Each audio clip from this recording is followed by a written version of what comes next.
대한민국 중심 채널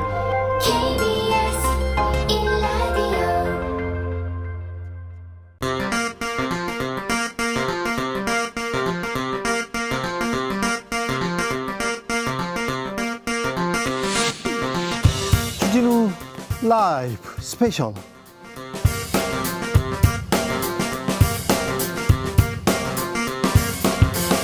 (2023년 10월 14일) 토요일입니다. 안녕하십니까, 주진우입니다. 토요일 이 시간은 일주일 동안 있었던 가장 중요한 일들 정리해드리는 그런 시간입니다. 시사 1타 강사 두 분 모셨습니다. 양지열 변호사 어서 오세요. 네, 안녕하세요. 박지훈 변호사 어서 오세요. 안녕하십니까. 주진우 라이브 스페셜 영상으로 만나보실 수 있습니다. 네, 그렇습니다. 지금 바로 유튜브에서 주진우 라이브 검색하시면 영상으로도 만나보실 수 있습니다. 일주일 동안 참 많은 일이 있었습니다.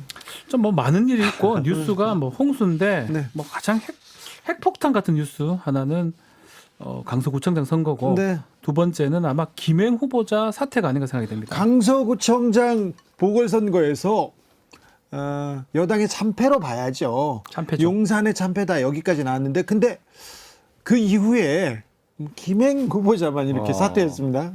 슬그머니 사실은 뭐 이런 얘기가 오히려 많았어요. 밀어붙일 것이다라는 얘기가 많았는데 그 자진 사퇴 쪽으로 모양새를 그나마 뭐 좋게 가져갔다. 대통령실 입장에서는 그렇게 갔다고 볼 수 있고, 참 사퇴에서 끝날지도 저는 잘 모르겠어요. 그동안에 불거진 의혹들이 워낙 많고 커가지고 본인은 뭐 한참 부끄러움이 없다라고 했지만 그 부끄러움이 정말 없는지는 한 점은 있겠죠. 한 점 부끄러움은 있었는데 사퇴 시기가 한 점이 아니라 두세 점 있을 거예요. 사퇴 시기가 좀 애매해요. 이럴 바에 차라리 그 전에 예. 선거 전에 네. 했다 그러면 선거가 좀 달리 또 뭐 100%는 아니겠지만 그럴 가능성도 그런데요. 그런데 김행만 문제였나?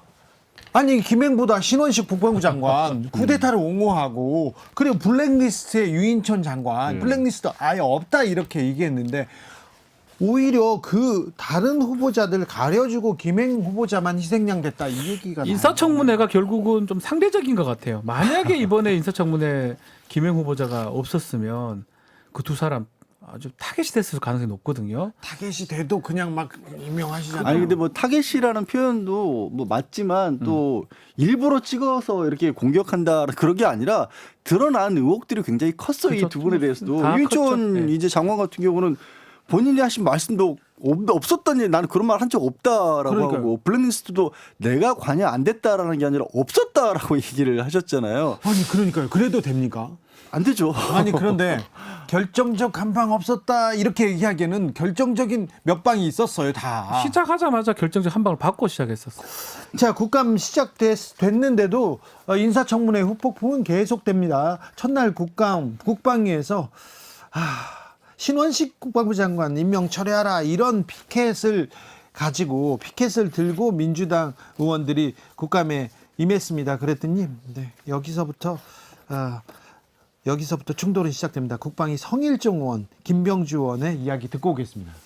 간사님께서 이걸 떼주시라는 거예요. 떼주시면 우리 다 들어와서 정상적으로 진행을 하겠습니다. 그러니 이렇게 정치 투쟁을 이게 장병들이 보고 뭐라 하겠어요? 국민들이 보고 뭐라 하겠어요?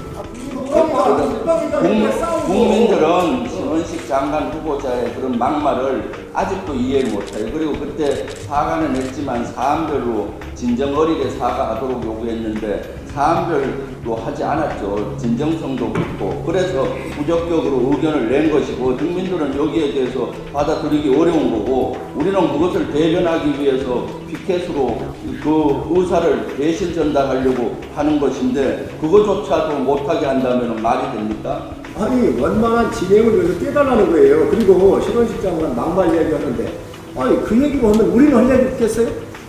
아니, 잠깐만. 아니 왜 야당만 얘기하냐는 거지. 아니 성남시장하면서 용수 쌍욕한 사람도 있어요. 여기 왜 거기 나와요? 지금은 국감장에서 신원식 장관의 막말은 성남시장의 쌍욕까지 이렇게 던졌습니다. 아니 그 여러 가지 얘기도 그렇지만 시점이 지금 이번 주 사실 제일 무섭고 컸던 뉴스는 이스라엘 전쟁이죠. 네. 근데 그 얘기가 나오면서 당장 북한은 어떻게 나올지 얘기가 나오고 있는 상황이잖아요. 네, 그 얘기는 잠시 후에 저희가 예. 자세히 합니다. 예, 그런데 여기서 신원식 장관이 과연 이 시국에 맞을까 이런 고민까지 들게 만드는 발언들을 많이 하셨잖아요. 네. 근데 거기서 왜 갑자기 또 이재명 대표 얘기가 나옵니까? 그러니까 뭐 막말을 가지고 갖다 붙이기에는 상황 자체가 많이 다르죠. 이거 이제 사실은 이 판넬 같은 거 이거 들고 와 피켓이라고 하죠. 피켓 같은 거 들고 왔기 때문에 그게 이제 문제가 된다고 하는데 실제로 또 인사청문회나 뭐 국정감사 중에 야당 같은 경우 피켓을 많이 갖고 왔었거든요. 네.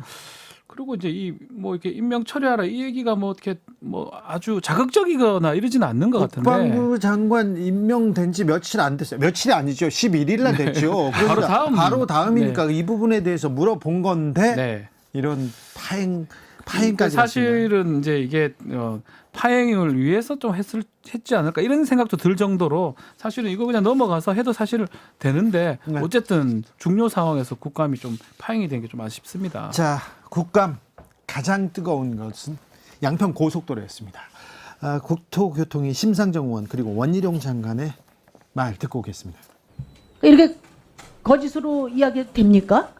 이게 설령 실수라도 이렇게 하면 돼요, 이게? 말씀해 보세요, 이거. 네?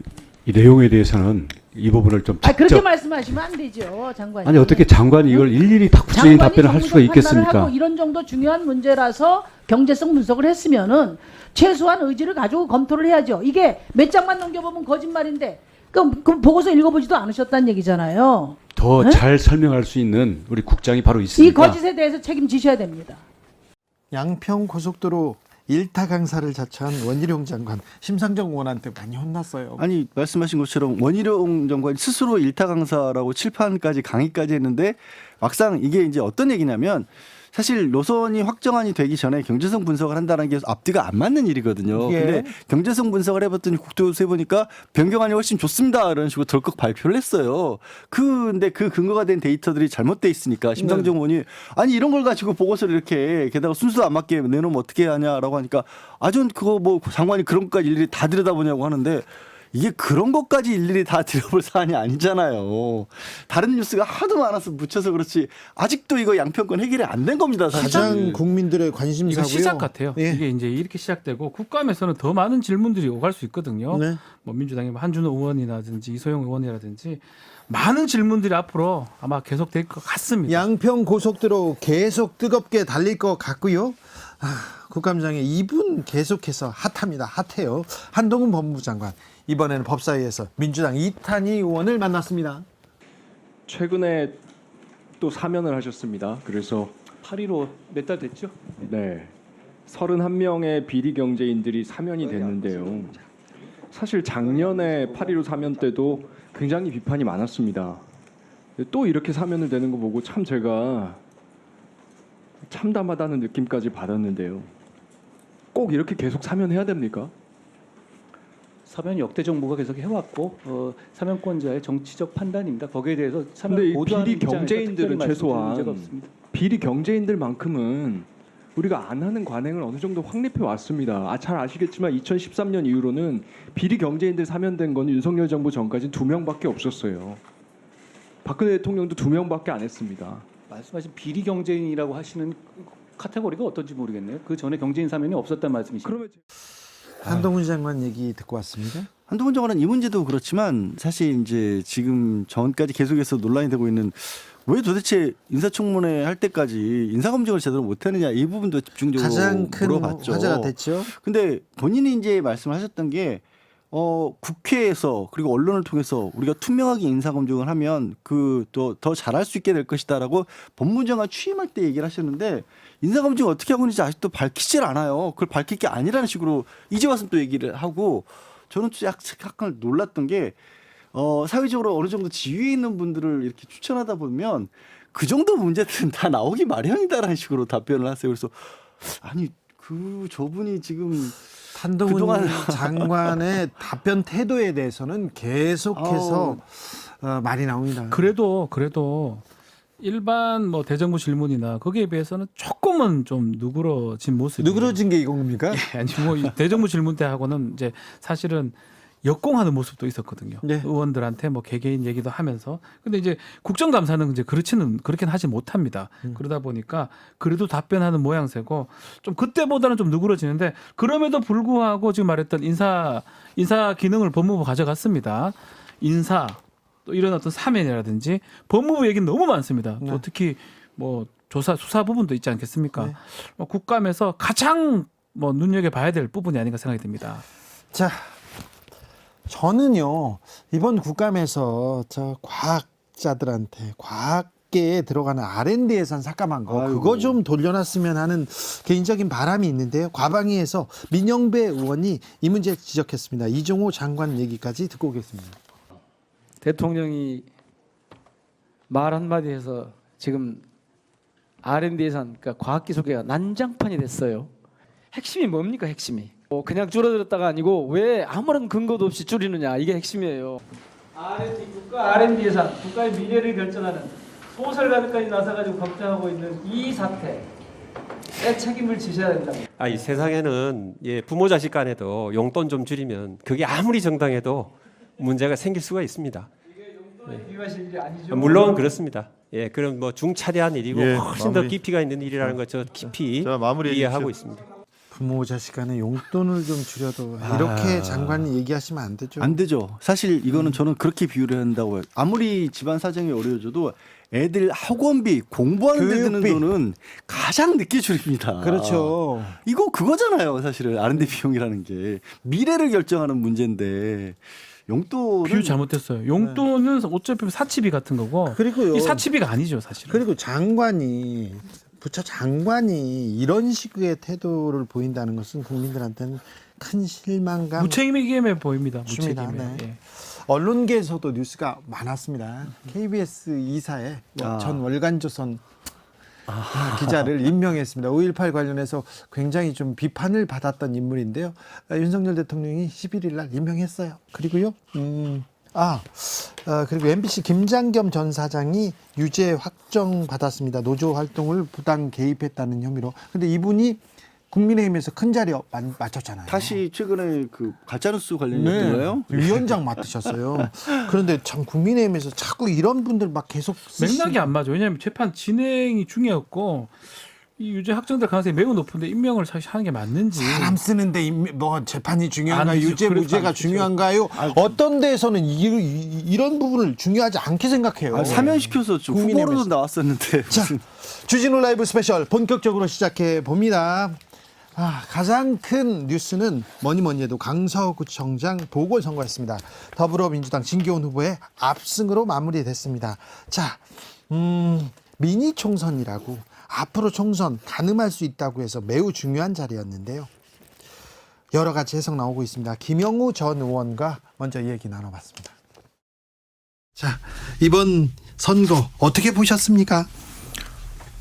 정치에 있어서 선거는 종합 성적표다 네. 생각을 합니다. 네. 낙제점을 받은 거죠, 사실. 예. 국민의힘이. 그래서 굉장히 이제 뼈아픈 패배고 그것도 이제 굉장히 큰 표 차이로 나지 않았습니까? 너무 커요. 17.15%면. 그래서 일단은 민심이기 때문에 네. 그것을 잘 받아들이고 네.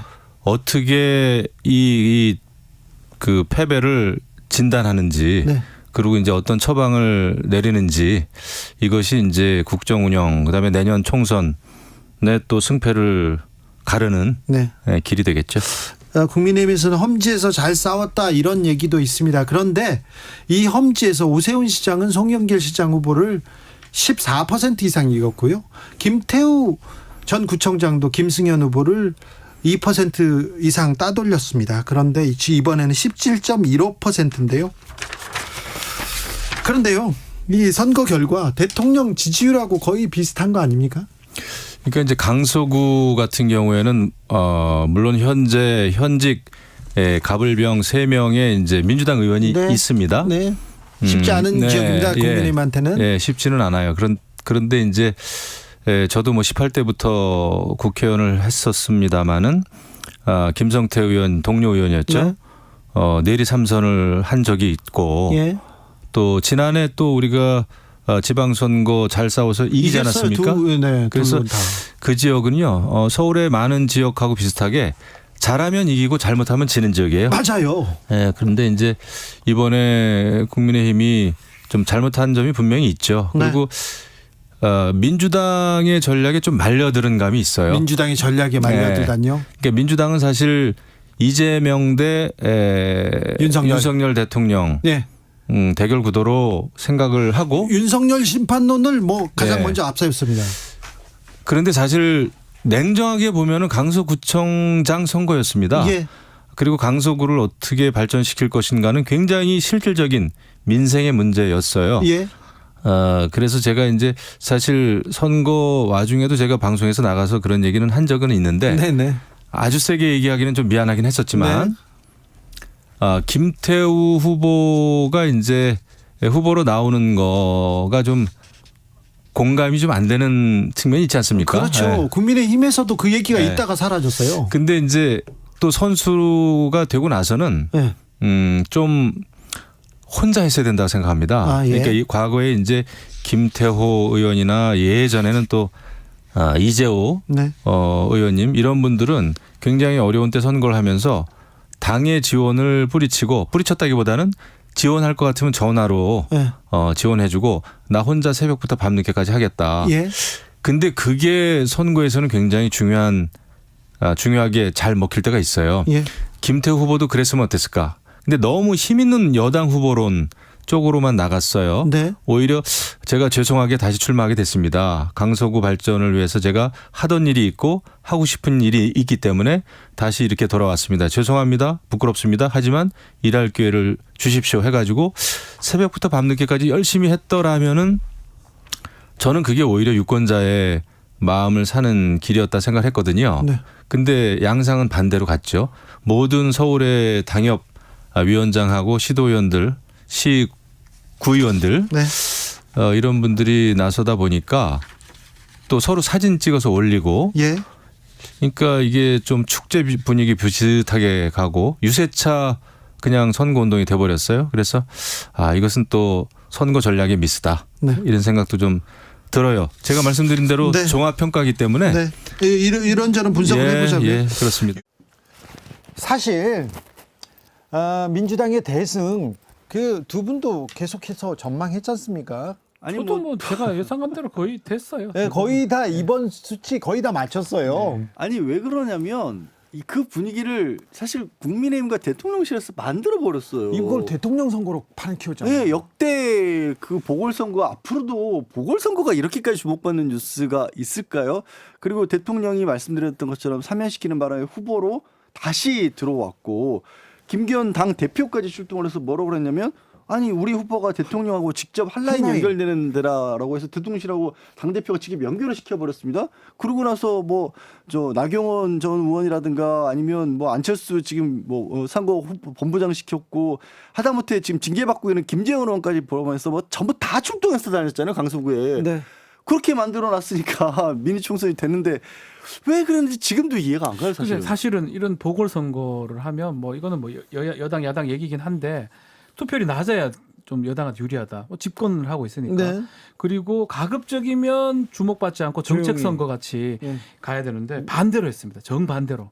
아니 그런데 후보도 부패 혐의로 청와대에서 이렇게 뭐 징계받은 분 아니에요? 검찰에서 징계받았죠. 검찰 징계받고. 네, 청와대에서 유죄도 쫓겨서 확정됐었고. 검찰로 갔잖아요. 네. 근데 그분을 자꾸 양심적이다, 공익제보다라고 계속 얘기를 하고 그 다음에 제가 이분 김태우 수사관이 능력이 있어서 청와대까지 간 거는 맞아요. 맞는데 그 이후에 보였던 그리고 그 부분이 굉장히 검찰 내에서도 질타가 컸거든요. 근데 왜 이 후보를 세웠을까? 반면에 진교훈 후보는 경찰에서 가장 신뢰받는 일꾼이라고 뽑히던 사람이었어요. 여기서부터 지금 왜 이런 구도를 만들었을까? 그리고 대통령실에서 계속 나섰을까? 아니 그렇게 만들어놨기 때문에 지금 박 변호사가 잘 지적한 것처럼 판이 너무 커져버렸던 거였고 기대치 않게. 근데 그 키운 거 민주당에서 키웠다고 국민의힘 측에서는 얘기를 하는데 아니요. 앞뒤가 안 맞아. 민주당 따라갔어요. 네. 사실 이제 김태호 후보 얘기를 하셨는데 그런 말씀들을 하시더라고요. 선거 운동에 참여했던 인사들이 국민들을, 그러니까 강서 국민들을 직접 만났을 때 강서 국민들 입장에서는 약간 좀 우리가 웃음나 이런 말씀들 하시는 분들이 꽤 있다라는 거예요. 네. 왜 선거 다시 치르게 만든 원인을 제공한 사람을 또 우리한테 보내려고 하느냐. 사실 그런데 국민의힘에서 말렸잖아요. 이런 부분 조금 안타까워하더라고요. 뭐 일단 지금 문제는 뭐냐면 지도부가 이제 선거를 이제 짜는 그것도 사실 말들이 많이 나오고 있거든요. 네. 지도부가 다 영남권입니다. 수도권에 있는 이제 의원은 국민의힘은 좀 별로 없긴 없습니다. 지금 지난 총선에 좀 많이 네. 졌기 때문에 수도권에 선거를 하는 거하고 네. 또 영남에서 선거를 하는 거하고 차이가 분명히 있는데 그 차이를 좀 두지 못했던 거 아니냐 이런 안에 분석들도 있는 것 같거든요. 그게 무슨 말이냐면 네. 막 끌고 나와서 될 게 아니에요. 네. 수도권 선거는 뭐 이념 이런 얘기해서 될 것도 아니고 뭐 중도라든지 뭐 이런 것들이 좀 있어야 되는데 그런 부분이 부족했던 것 같아요. 뭐 처음부터 근데 국민의힘도 알고 있었어요. 험지여서 어렵다 했는데 김성태 의원이 삼선한답니다. 네. 그리고 지난번 선거 때 마곡 지역만 이렇게 분석해봤을 때 윤석열 후보가 이재명 후보를 6% 7% 차이로 따돌렸어요. 오세훈 후보는요 송영길 후보를 20% 차이로 따돌렸습니다. 압도했습니다. 압도했어요. 네. 그런데 이번에는 진교훈 55.8, 김태우 후보는 39.7%였습니다. 20대 30도에서도 진교훈 후보가 압도적으로 이겼습니다. 중산층 그리고 또 중산층이라고 불리우는 사람들한테도 진교훈 후보가 압도적으로 이겼습니다. 또 이긴 사람이 하나 있어요. 이번 선거에서 이준석 전 대표. 이준석 전 대표의 예상이 딱 들어맞았죠. 자, 그 예상 한번 듣고 오겠습니다. 18% 얘기하셨어요? 예. 18% 차로 김태우 후보가 진다. 이건 제가 무슨 제가 무속이나 이런 걸 좋아하는 사람이 아니다 보니까 네. 제가 어디 의지해서 얘기하는 건 아니고요. 네. 저는 데이터를 보고 얘기 드리는 게 지난번에 21대 총선이죠. 2020년 총선에서 강서 갑을병이 있습니다. 네. 강서 갑을병의 양당 득표율을 비교해 보면은 17.87% 정도 차이가 납니다. 아, 네. 예. 그러니까 7, 8대 56 정도 됐거든요. 네. 그거 그대로 좀 간다고 이제 보는 거거든요. 네. 왜냐하면 그때 20년 선거에 비해 가지고 사실은 저희가 대선 때나 이럴 땐 젊은 사람들이 많이 들어와 가지고 표 차이가 적게 나거나 아니면 뒤집기도 했던 건데 네. 다 빠져나갔어요. 이준석 전 대표 발언을 두고 안철수 의원이 또 화났어요. 제명해야 된다 얘기하고 홍준표 대구시장은 아니 지선거는 한 번도 못 맞히면서 뭐 하는 거냐 이렇게 얘기하던데 이 얘기를 가지고 이준석 전 대표를 두고 또 국민의힘에서 시선 엇갈립니다. 아니 결과적으로 이준석 전 대표가 정확하게 이런 걸 맞춰버린 그런 상황이 됐고. 딱 맞췄어요. 근데 사실 데이터를 구체적으로 가져가지 않아서 그렇지 이준석 전 대표 얘기하고 있는 그러니까 총선 과거 20대 때로 20년 총선으로 돌아간다라는 얘기들은 많이들 예상을 했던 부분인 거거든요. 네. 오히려 저는 이거를 그때까지도 이준석 전 대표가 이렇게까지 얘기를 하는데도 불구하고 국민의힘에서 왜 저거에 해당 행위라든가 아니면 저게 선거운동을 상대를 돕는 거라든가 이런 식으로 받아들일 수밖에 없었다라는 게 뭔가 대단히 상황 판단을 잘못하고 있었다는 반증이 아닌가 싶어요. 그러니까 이제라도 저 얘기를 들어야 된다는 목소리가 나오는 사람들도 있고 국민의힘에서 네. 여전히 다른 생각 제명하라 이렇게 여전히 그거 저거 저렇게 얘기하는 바람에 오히려 더 안 좋게 이준석 전 대표가 얘기했다고 강서 국민들이 움직이지 않아요. 제발 그런 식의 말씀들은 안 했으면 좋겠어요. 유권자들이 그런 어떤 당에서 누가 얘기했다고 그렇게 쉽게 움직이지 않습니다. 그 부분이거든요. 이 예측이에요. 예측인데 예측을 갖고 그 여론을 호도해서 그게 해당 행위가 돼서 징계를 할 수 이런 상황까지는 사실 좀 논리 전개가 맞지가 않습니다. 선거 끝나고요. 총선 계산하는 사람들 많아요. 네. 수도권의 국민의힘 후보들 얘기하죠. 어떻게 해야 돼? 우리 어떻게 해? 큰일 나는 거 아니야? 그런 얘기를 직접 하는데 험지라는 단어가 굉장히 조금 뭐 주목할 만합니다. 당 패배가 거의 확실시되니까 김기현 대표가 의원들한테 이렇게 문자를 보냅니다. 문자 채팅방에 올렸어요. 어려운 험지에서 선거운동 했는데 굴하지 말고 열심히 했다, 잘했다, 막 이런 얘기를 하더라고요. 그런데 하태경 의원이 서울 출마 얘기를 하면서 김기현 대표도 험지 가라 얘기하고 다른 얘기 막 나옵니다. 자, 하태경 의원 얘기부터 듣고 올까요? 우리 당의 총선 승리를 위해서 저의 정치적 기득권을 내려놓습니다. 2024년 총선은 새 인재에게 길을 터주고 저는 서울에서 도전하여 승리하겠습니다. 그러자 김기현은요, 장제원은요, 권성동은요 계속해서 얘기 나옵니다. 근데 사실 뭐 저는 나쁘게 보진 않은데 하태경 의원으로서도 글쎄 그 자리를 지킬 수 있었을까 하는 생각도 들긴 들어요. 지금 이제 대통령실에서도 뭐 검찰 출신이나 이런 분들이 워낙 한 30분 가까이 간다고 하니까 그 가는 게 또 주로 국민의힘을 지지하는 지역 쪽으로 많이 간다는 얘기 나오지 않습니까? 그럼 하태경 의원은 사실 대통령실이라든가 기존의 여당 지도부하고도 그렇게 뭐 원만한 편은 아니니까 그 자리에 어차피 공천을 못 받지 않았을까. 근데 하태경 의원으로서는 이 강서구청 보궐선거까지 맞물리면서 회심의 한 수가 된 거죠. 딱 시기 적절하게 수를 던졌는데 야 그러면 다른 사람들도 저렇게 해야 되는 거 아니냐라는 얘기가 만들어지게끔 본인의 어떤 입지는 많이 올라서는 그런 정치적으로 굉장히 어찌 보면 절묘한 한 수가 된 것 같아요. 냉정하게 좀 봐야 될 것 같아요. 그렇지만 과연 이제 승부수를 이제 띄웠는데 어느 지역구를 할지 또 그 지역구에는 또 준비한 사람이 있거든요. 어떻게 될지. 또 그나마 하태경 의원이니까 그래도 전국적 인지도 그래도 어느 정도 있으니까 가능하지. 다른 어떤 영남에 있는 중진이라고 하는 분들 사실은 잘 알지를 못하거든요. 올라올 수 있을지도 그 부분은 의문이에요. 그렇다면 민주당은요 얘기 나옵니다. 예, 민주당도 마찬가지의 어떤 좀 딜레마에 빠져 있죠. 민주당은 수도권에 많이 있습니다. 네? 수도권에 중진 의원들이 많고 마찬가지로 이 사람들한테 대구 영남에 내려가라 하면 가도 되겠습니까? 그리고 또 지역구로 옮긴다 그러면 이 지역구에 있는 사람들 입장에서 그 주민들 입장에서 왜 우리한테 오느냐 이런 논란이 계속 될 것 같고 아마 두 당 모두 중진이나 아니면 좀 이 좋은 지역구에 있던 다선 의원들 옮겨라는 얘기는 공천 끝날 때까지 얘기가 나올 겁니다. 네. 총성이 올렸어요. 네, 총성이 지금 올렸어요. 어떻게 할 건지 나는 어떻게 가야 되는지 계속 얘기 나오는데 거기에서 국민이 국가가 좀 빠지지 않았으면 좋겠습니다. 왜 정치를 하는지 그 초심도 잃지 않았으면 좋겠습니다. 여러분께서는 지금 주진우 라이브 스페셜을 듣고 계십니다. 이스라엘 팔레스타인 무장정파 하마스 간의 전쟁이 계속 이어지고 있습니다. 민간인 피해 계속 이어지는데요. 이 전쟁 정말 좋은 전쟁은 없고 나쁜 평화는 없는데 우리는 분단 국가입니다. 지금 휴전 상태에 있는 국가이기 때문에 이 평화의 소중함 더 크게 느껴집니다. 아무래도 국제 정세, 국제 경제에도 큰 영향을 미칠 텐데요. 저희가 KBS 박종훈 기자 그리고 지금은 글로벌 시대에서 김종대 전 의원, 임상훈 소장과 함께 다각도로 짚어봤습니다. 하마스가 이스라엘을 기습 공격했습니다. 네. 전 세계가 다시 전쟁의 시대로 돌입하는 거 아니냐 이런 우려도 있는데요. 현재 상황 어떻게 보고 계십니까?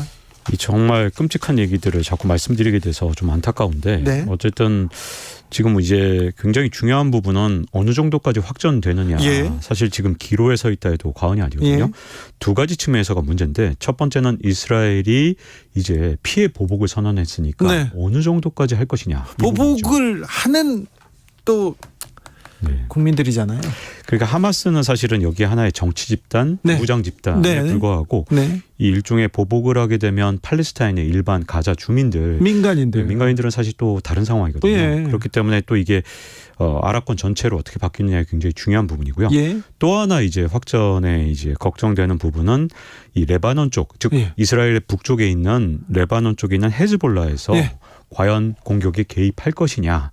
이 두 가지가 앞으로 굉장히 핵심 포인트로 있을 것 같습니다. 헤즈볼라가 또 미사일을 공격하고 나섰잖아요. 근데 그걸 또 가만히 두고 볼 또 이스라엘이 아니죠. 그렇죠. 그래서 지금 현재 일단 지상전의 경우에는 현재 악시오스 미국의 이 뉴스 미디어에서 뭐라 그랬냐면 일단 통화를 했다. 이스라엘 총리하고 미국의 바이든 대통령이 서로 통화를 했는데 그 결과 사실 이제 지상전 투입을 얘기를 했고 바이든 대통령이 굳이 말리지 않았다라는 특종이 나왔습니다. 그러니까 일단 지상군 투입 가능성은 현재 워싱턴 포스트 주장에 따르면 48시간 안에 일어날 가능성이 있다라고 하니까 그것이 현재로서 큰 문제고요.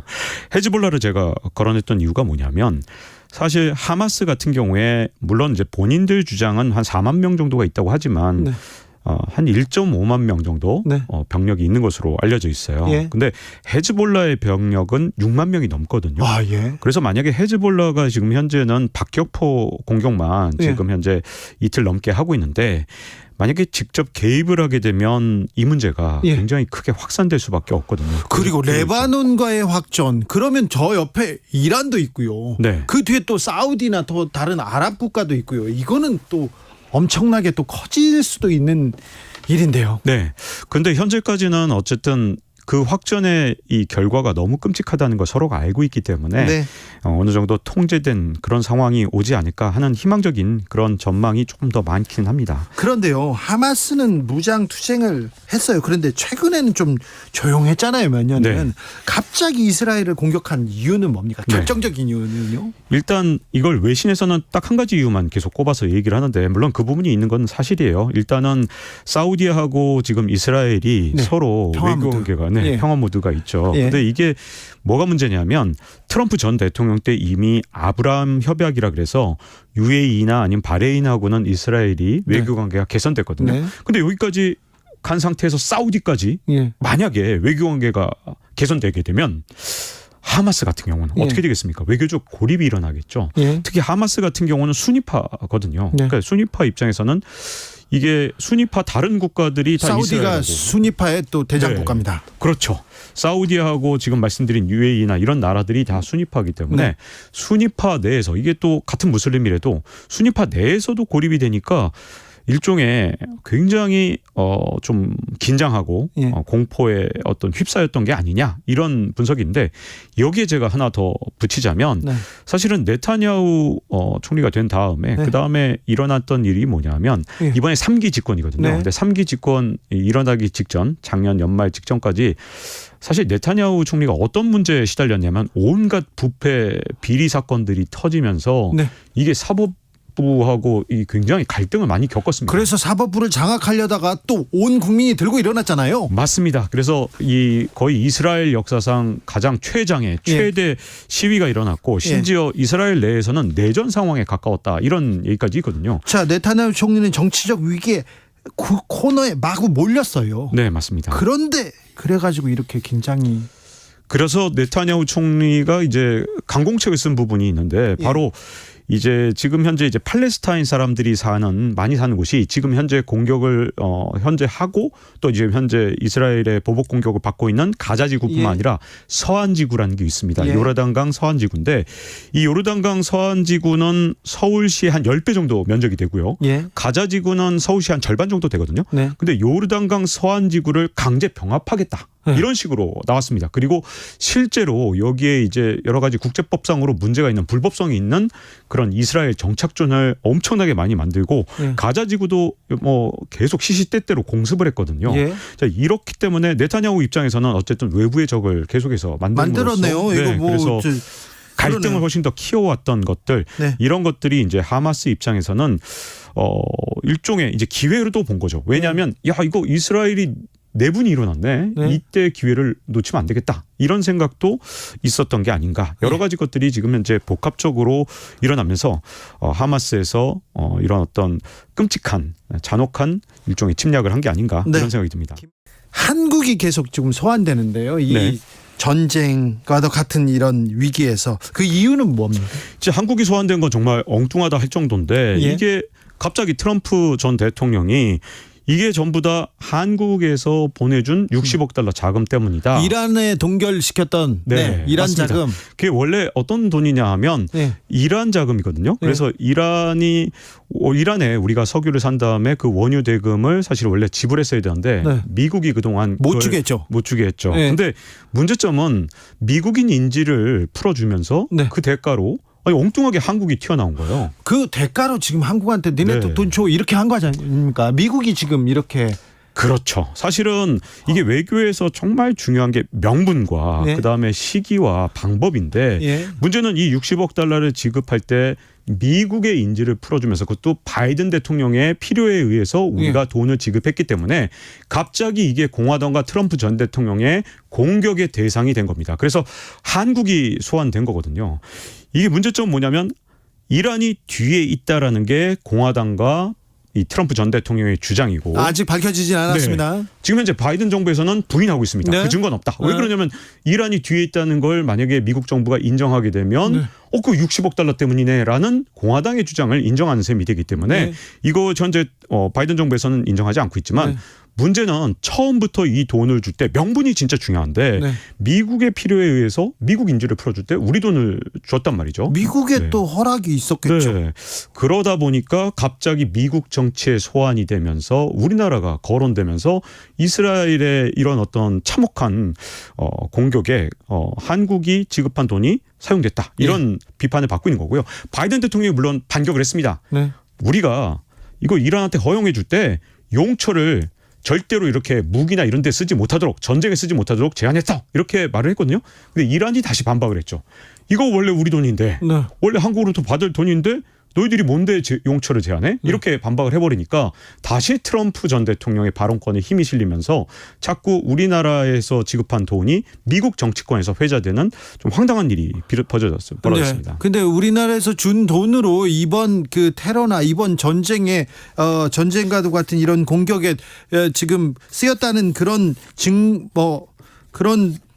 증거는 하나도 없어요. 네네. 아직은. 네. 어제까지 없고요. 이게 현재 정치적 어떤 이용 대상이 됐다는 게 조금 안타까운 일인 것 같습니다. 제가 보기에는 아직까지 전혀 증거도 없고 좀 약간 우리 입장에서 좀 억울한 일이죠. 자, 한국 외교가 지금 참 잘해야 되는데요. 일단 기본적으로 이스라엘과 팔레스타인의 무력 충돌 이후에 국제 유가가 4% 상승하면서 유가가 들썩이고 있습니다. 이 경제에 미치는 영향은 어떻게 될까요? 이게 자꾸만 이제 이스라엘이 산유국이 아니다 이런 얘기 나오는데 사실 천연가스 나오고 있기 때문에 뭐 사실 일종의 산유국에 가까운데 그럼에도 불구하고 이제 이스라엘이 산유국이 아니라는 이유만으로 이게 국제 유가에 큰 문제가 없을 것이다 이렇게 보기에는 지금 아직은 어렵습니다. 왜냐하면 확전 가능성이 여전히 있는 데다가 그렇죠. 지금 어떤 일이 생길지 모르기 때문에 사실은 이제 어떤 문제가 생기냐면 중동에서 어떤 식으로 다시 질서가 재편될지 모르거든요. 그런데 이번에 정말 외교적으로 정말 중요한 게 그런 재편 과정에서 우리가 외교적 노선을 정말 철저하게 잘 어떤 원칙을 가지고 명분을 정확하게 세우면서 만들어가야지 그렇지 않고 매번 어떤 특정 이제 국제 세력은 자꾸 이제 우리나라를 활용하려는 악용하려는 그럴 수도 있기 때문에 우리 입장에서는 철저하게 우리의 원칙과 명분을 정확하게 세워가면서 외교 전략을 세워야지 그렇지 않으면 휩쓸려서 국익에 훼손되는 그런 상황이 올 수 있기 때문에 정말 그 어느 때보다도 외교 전략을 잘 세워야 될 때인 것 같습니다. 팔레스타인 무장정파 하마스가 이스라엘을 기습했습니다. 이스라엘은 바로 보복에 나섰고요. 전쟁으로 격화되고 있습니다. 예, 참으로 안타까운 마음을 금할 수가 없는데 우리가 상상할 수 있는 가장 팔레스타인 이스라엘 간의 최악의 사태. 네. 예, 지금까지 진행된 게 이제 전반부로 보여지고 앞으로 지상군이 가자 지구에 진입하느냐 여부가 또다시 이제 후반부를 결정하는 가장 중요한 변수. 지금 가자 지구를 둘러싸고 지금 물과 전기를 끊고 나서 지상군 투입을 지금 준비하고 있지 않습니까? 예. 그러니까 이런 상태에서 지상군 투입은 인근의 레바논의 헤즈볼라라든가 또는 서한 지구의 하마스 그쪽에도 한 분파가 있고 또 더 나가선 이란까지도 상당히 영향을 받을 수 있는 중대 사안이고요.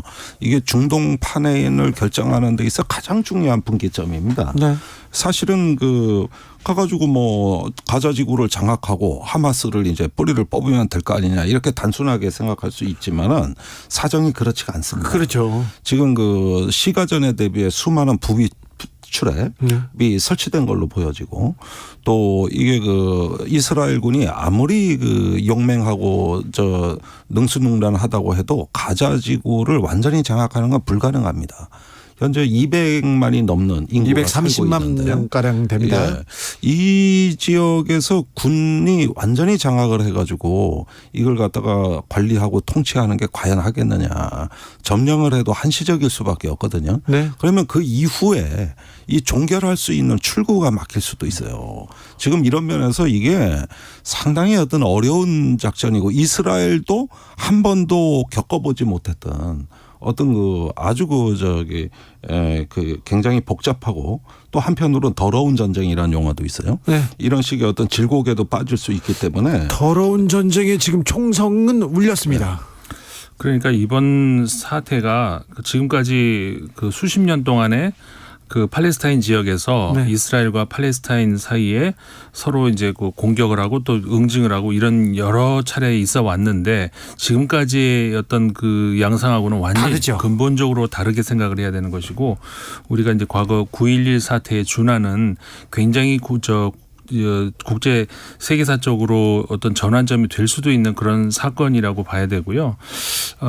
이번 그 사태에서 사실 두 가지 핵심적인 질문이 있어야 될 것 같은데 왜 하마스는 왜 그랬을까? 네, 왜 지금 기습을 그렇죠. 했죠? 그거를 우리가 이제 그 질문을 던져야 하고 거기에 대한 답을 찾아야 되고 그 다음에 왜 이스라엘은 그렇게 쉽게 처음에 뚫렸을까? 예. 이것을 이제 그 우리가 봐야 되는데 일단 그 하마스는 왜 그랬을까? 사실 그 전력으로 따지면은 네. 상대가 될 수 없는 네. 그런 다윗과 골리앗 이거 뭐 1대 100도 넘어갑니다. 네. 근데 1대 1000 정도 되는 그 군사력 싸움인데 왜 전쟁이라고 할 수도 없는 네.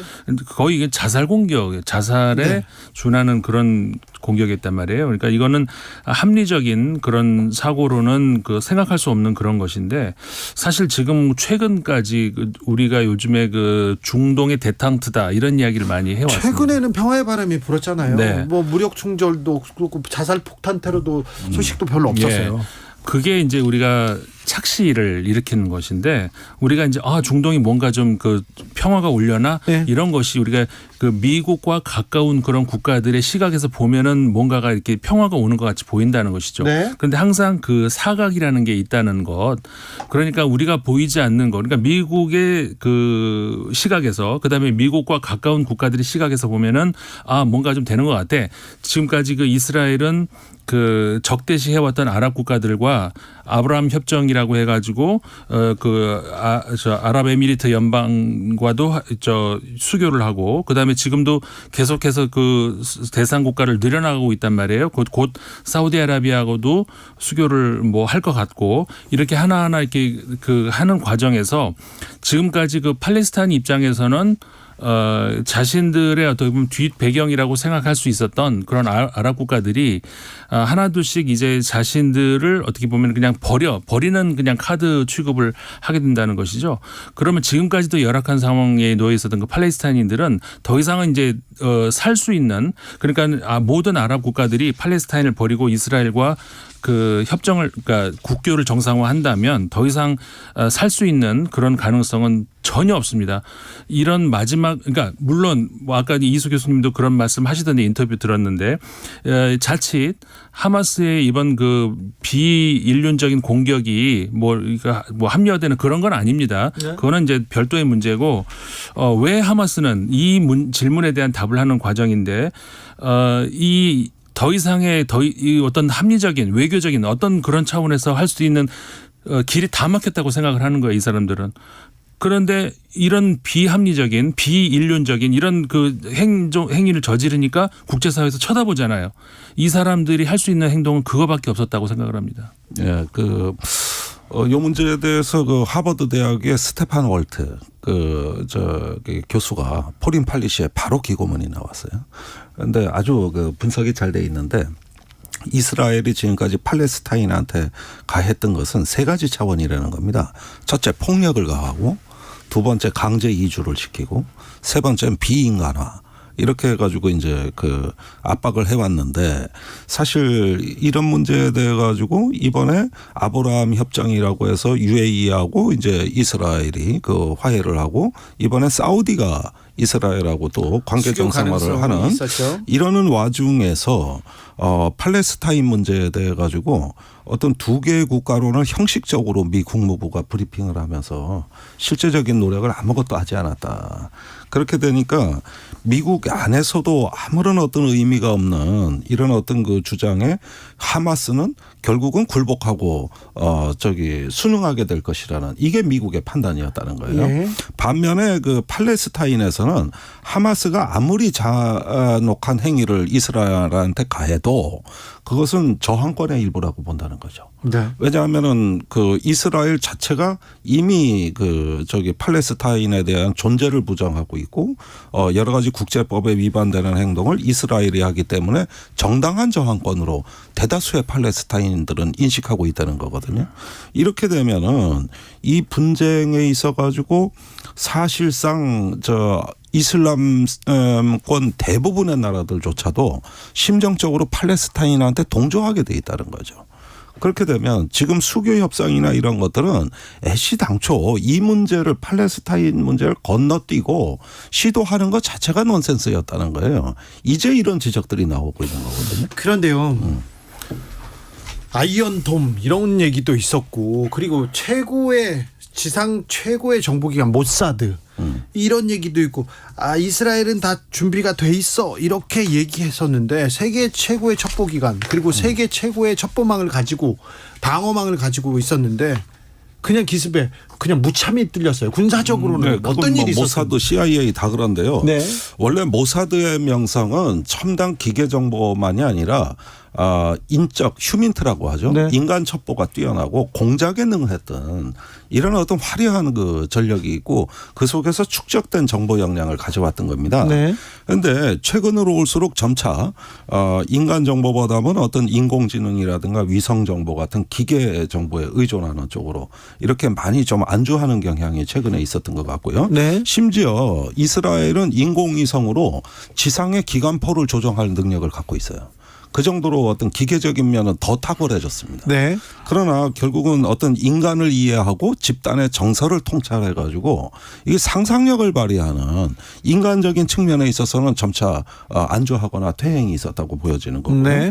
또한 그 미국 역시도 어떤 자기의 기대대로 국제 정세를 이해하려는 관성에 빠지다 보니 이런 점에서 모사드보다도 저는 미국 또한 예측하지 못했다는 게 국제사회에 큰 신호를 주고 있습니다. 네. 그러니까 이제 CIA나 미국의 정보 공동체 실패거든요. 네. 그러면 무기 체계가 이제 또 뒤에 있으니까 어느 정도 실패해도 바로 그 격퇴하거나 억제할 수 있는 거 아니냐 이렇게 생각할 수 있겠습니다만은 아이언돔은 원래 이런 전면전의 효과적인 무기라기보다는 지극히 제한전에서나 효용이 있을 법한 무기고 하마스의 로켓 포탄은 수십만 원인데 이거는 요격형 미사일은 수백만 원이에요. 거의 1,000만 원이라고. 그러면 이렇게 5,000발 가까이 몰려오는 거를 다 요격하려면은 이스라엘 국방비는 거덜난다고 봐야 되겠죠. 그 다음에 그 하마스의 그 전법 자체가 대단히 정교하고 복잡해졌습니다. 이번에 동원된 무기만 봐도 박격포탄, 로켓탄은 당연한 거고 어떤 글라이더에서 낙하산으로 이렇게 그 적지 침투하는 특수작전도 했고 드론도 사용했고. 거기에다가 이스라엘에 아파치 헬기가 있으니까 그걸 격퇴하기 위한 대공방어 미사일이라든가 또는 대전차 미사일도 준비가 돼 있단 말입니다. 그러니까 이런 면에서 이 하마스가 어느새 무장단체라고 하지만은 상당한 수준의 어떤 장비와 훈련이 수준이 굉장히 높아져서 이번에 지해공 합동작전을 했다. 이게 놀라운 거거든요. 이게 단순한 지상전이 아니라 해상 공중전을 병행했다는 점에서 아주 진화한 능력이 이제 과시가 됐습니다. 결국 왜 아이언돔이 역할을 못했냐는 아주 작은 질문이고 사실 의미 없는 문제가 돼버렸어요. 네. 예, 이거 한국군도 반드시 유념해야 됩니다. 지금 한국형 아이언돔 개발하고 있거든요. 네. 그런데 하마스보다는 북한이 능력이 뛰어나거든요. 지금 하마스하고 북한하고는 군사적으로 비교할 수 없이 북한은 군사적으로 강국이죠. 핵도 가지고 있고요. 예, 포병 전력이 특히 그래요. 더 뛰어나. 근데 북한을 압도적으로 힘으로 이렇게 우위에 서려면 얼마나 이렇게 그러니까 이 명제가 깨지는 거 아닙니까? 네타냐후 총리는 하마스와의 전쟁하겠다. 중동을 아예 바꾸겠다. 이제 이건 시작에 불과하다고 합니다. 자, 탱크 장갑차로 지금 가자 지구를 다 에워싸고 지상군 진입 임박했습니다. 앞으로 어떻게 되는 겁니까? 그런데 이렇게 되면은 사우디하고의 그 관계 정상화는 물 건너간다고 봐야 되겠고. 사우디는 팔레스타인을 지지하겠다는 얘기를 아바스 팔레스타인 수반에게 얘기했습니다. 예, 그다음에 이란에도 이제 악영향을 줄 거거든요. 네. 그럼 여기서 사실은 네타냐후도 딜레마에 처한 거예요. 이게 팔레스타인에 대해 가지고 전쟁을 불사하게 되면은 중동에 대한 그림이 무너지고, 그렇다고 해서 아브라함 협정에 이어 이번에 사우디하고도 이제 관계 정상화를 제대로 하려면은 팔레스타인 문제를 해결해야 되는 이 중간에 끼어버린 것이죠. 그런데 이제 그 네타냐후 본인은 저 외신상으로 보면은 전쟁에는 신중한 사람이라 그래요. 그런데 그 말씀하신 대로 극단주의 시오니즘 당에서 계속 그걸 갖다가 이제 연정을 통해 가지고 압박을 가하면은 어찌 될지 모르겠다는 거거든요. 그러니까 지금의 이 가자지구로 지상군 진입하는 문제가 사실 진입할 걸로 다들 보시지만 정말 어려운 결정입니다. 그래도 진입할 것 같아요. 예. 그런데 이렇게 되면은 우선적으로 미국하고 협의가 돼서 이 이란 문제라든가 주변에 대한 어떤 미국은 반대하지 않는다면서요. 아니, 핵항모도 보냈고. 그 핵항모는 이 확전을 예방하기 위한 다분히 이란을 의식한 조치입니다. 이 미국은 절대 지상군을 파병하지 않아요. 예? 그래서 이런 어떤 그 주변에서 확전 가능성을 고려하지 않고 지상군을 투입할 경우에 네. 대단히 위험한 상황이 올 수 있거든요. 이스라엘은 핵을 가진 나라입니다. 비공식적이지만. 그리고 무기, 첨단 무기, 그리고 뭐 전차, 여기에 미국의 막강한 지원, 모든 힘은 하마스를 압도합니다. 100배가 아니라 1000배, 10,000배 압도할 거예요. 그런데 힘에 의한 평화, 힘에 의한 이 고요는 절대 작동하지 않는다는 것을 이스라엘에서 보고 배웁니다. 그게 지금 핵심이거든요, 사실은. 이 전쟁이 일어나게 된 배경으로 많이들 지목하는 것 중에 하나가 바이든 대통령이 무리해서 사우디하고 이스라엘, 미국까지 해서 삼각동맹을 맺으면서 이란을 압박하려고 하니까 그 반발이 팔레스타인을 통해서 나온 게 아니냐. 네. 힘에 의한 압박이라는 게 결국에는 평화를 가져오기보다는 전쟁을 더 가져오는 게 더 많다라는 얘기를 하는데, 이스라엘이 압도적으로 군사력은 압도하고 있지만 그래도 그게 안 되는 거거든요. 평화하고는 가장 거리가 먼 나라 아닙니까? 근데 제가 이게 왜 꺼내냐면 이 상황이 되니까 또 북한 얘기를 하면서 그래서 한미일 동맹을 통해서 북한을 강하게 압박해야 된다는 식의 얘기를 하는 분들이 계세요. 한미 동맹보다 더 강하고 단단한 동맹이 이스라엘하고 미국 동맹. 이스라엘은 아시겠지만 사실상 미국의 정계와 경제계를 이스라엘계 유태계들이 굉장히 크게 장악하고 있잖아요. 네. 그냥 단순한 동맹이 아니라 현실적으로 묶여 있는데도 불구하고 이런단 말이에요. 근데 이게 우리는 그것조차도 아니잖아요, 사실은. 9.19 군사합의 폐기하자 이 얘기부터 나와요. 그렇죠. 지금 뭐 이스라엘하고 팔레스타인 전쟁 사실은 뭐 빨리 끝나야 되고 잘 수습되기를 바라지만 지금 말한 것처럼 우리한테 시사하는 점이 상당히 큽니다. 과연 이제 우리 대통령실이나 대통령이 이제 외교적으로 어떻게 이제 판단할지.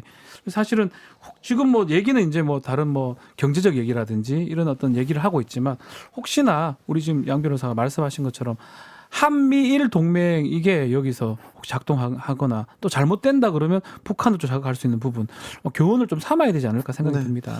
가자지구 이스라엘군의 지상군 투입이 지금 임박해 있습니다. 그리고 피해는 계속 늘어나고 있는데 이 이스라엘 팔레스타인의 무력 충돌이 이 전쟁이 중동 그리고 국제사회의 평화와 그리고 경제에 미치는 영향이 너무 지대해서 우리가 계속해서 좀 지켜봐야 됩니다. 평화는 법이고 밥입니다. 반드시 지켜야 되는데 나쁜 평화는 없는데 왜 이렇게 계속해서 이 부분도요. 사실 이스라엘 총리가 정치적으로 몰리자 대법원을 장악하려고 했다. 이 얘기는 변호사님들도 지적해 주셨잖아요. 가장 어찌 보면 좀 극우적이라고 해야겠죠. 네타냐후 총리 자체가. 그런 부분들이 이제 미국과의 협상 강화도 있었고 또 가자지구에 대해서 압력도 굉장히 강하게 행사하려고 했었고 그게 또 결국에는 본인이 권력을 유지하는 이게 항상 정치 지도자들이 국가의 어떤 문제가 아니라 본인의 지위와 관련된 부분에서 사단이 나는 것 같아요. 자, 하마스 지도자들이요. 팔레스타인인들의 평화와 그 인권을 위해서 지금 이 무력 충돌을 일으키지 않았습니다. 그렇죠. 이스라엘이 지금 이스라엘 국민들의 평화 안녕을 위해서 이 전쟁을 하고 있는지 묻고 싶습니다. 그러니까 제대로 따져봐야 됩니다. 하마스하고 팔레스타인이 이 꼴이냐? 아니에요. 예. 하마스 무장 정파일 뿐이에요. 네타냐후 총리와 예. 이스라엘이 이 꼴이냐? 그것도 좀 아니라는 거예요. 묻고 싶습니다. 네. 우리 정치 지도자들한테도 묻고 싶습니다. 정치적 이익 때문인가? 아니면 국민과 국가를 위해서인가? 다시 한번 묻습니다. 자, 이번 주는 정리하고요. 다음 주 신문 일면의 주인공 한번 짚어볼까요? 박진 변호사. 국정감사 시즌 아니겠습니까? 저는 양평 고속도로 얘기가 좀 커질 것 같아요. 원희룡 장관입니다. 더 주목받을 것 같습니다. 양평 고속도로인데 원희룡 장관이 뭐 답변해야 되니까요. 네. 주무부처 장관입니다. 자, 양지열 변호사. 저는 한동훈 장관이 아무래도 지금 이재명 대표 재판도 다시 제기가 되고 그렇어요. 지금 지금 또 새롭게 수사를 시작한다고 하셨지 않습니까? 네. 수원지검에서 배우자 김혜경 씨 법인카드 사용한 문제를 가지고 전담팀을 또 꾸렸대요. 수사를 시작하는데 왜 한동훈 장관이죠? 이것도 이상해요. 사실 근데 그동안 그랬잖아요. 뭐가 그러니까요. 시작돼요? 물어보면 한동훈 장관이 앞서서 얘기를 해주니까 네. 마치 국감이가니까 그게 또 자연스럽게 나오고 이재명 대표도 이제 지금 슬슬 회복이 되셔서 움직이기 시작하니까 네. 같이 나오지 않을까 싶어요. 양평 고속도로와 한동훈 장관을 주목하라는 두 분의 얘기를 끝으로 저희는 인사드리겠습니다. 양지열 변호사, 박지훈 변호사 감사합니다. 네, 고맙습니다. 혹시요 02로 전화가 올 수 있습니다. 02 이렇게 해가지고 전화가 오면요, 뭐지 하지 마시고 보이스피싱일 수도 있습니다. 그러니까 주진우 라이브요 이렇게 외치면 됩니다. 네. 정치율 조사 기간인데, 네. 그래가지고요, 그냥 그렇다고요. 성적표는 잘 받고 싶었는데, 자, 저는 다음 주 월요일 오후 5시 5분에 돌아오겠습니다. 지금까지 주진우였습니다.